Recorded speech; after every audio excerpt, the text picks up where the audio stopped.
একদম কলুষিত হয়ে যাচ্ছে। সমস্ত জেরুজালেমকে আজকে পুলিশ সাহায্য করেছে। আমরা সেটা চাই না মুসলমান হিসাবে। আমরা চাই এ মুসলমান, তোমরা কবে যাচ্ছে, তোমরা কবে খালিদ হবে, তোমরা কবে উমর হবে, তোমরা কবে আলী হবে, তবে জিহাদে যাবে, তোমরা সব সময় প্রস্তুত থাকো। সর্বশেষে আল্লাহর কাছে অনুরোধ করি, এ আল্লাহ আজকে আমাদেরকে ক্ষমা করুন। আমরা মুসলমান হিসাবে জেরুজালেমের কোন বাচ্চাকে রক্ষা করতে পারি না ভাই। এ আল্লাহ তুমি আমাদের রক্ষা করো।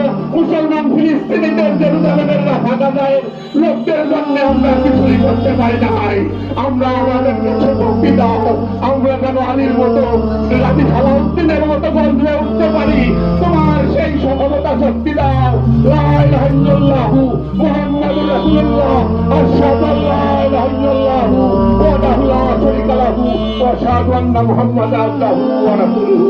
আসসালামু আলাইকুম ওয়া রাহমাতুল্লাহি ওয়া বারাকাতুহু। সম্মানিত উপস্থিতি, বিক্ষোভ মিছিল করবে আমরা এক রাত লক্ষ কোটি ঘৃণা ভরে এই মুহূর্তে আমাদের এই ব্যানারের সামনে ইসরায়েলের যারা সন্তানের পতাকা পুড়িয়ে আমরা ক্ষোভ প্রকাশ করছি। পতাকাকে আরো ধরানোর জন্য হাফেজ মাওলানা ভাইকে অনুরোধ করছি।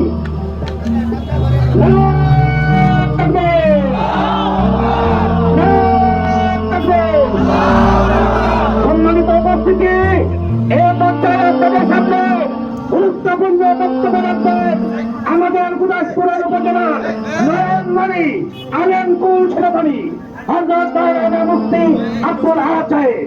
হযরত মাওলানা মুফতি আব্দুল আহাদ সাহেব। السلام عليكم ورحمة الله وبركاته. الحمد لله رب العالمين والصلاة والسلام على سيدنا محمد وآله وصحبه أجمعين. محترم ईमानदार मुसलमान भाईरा।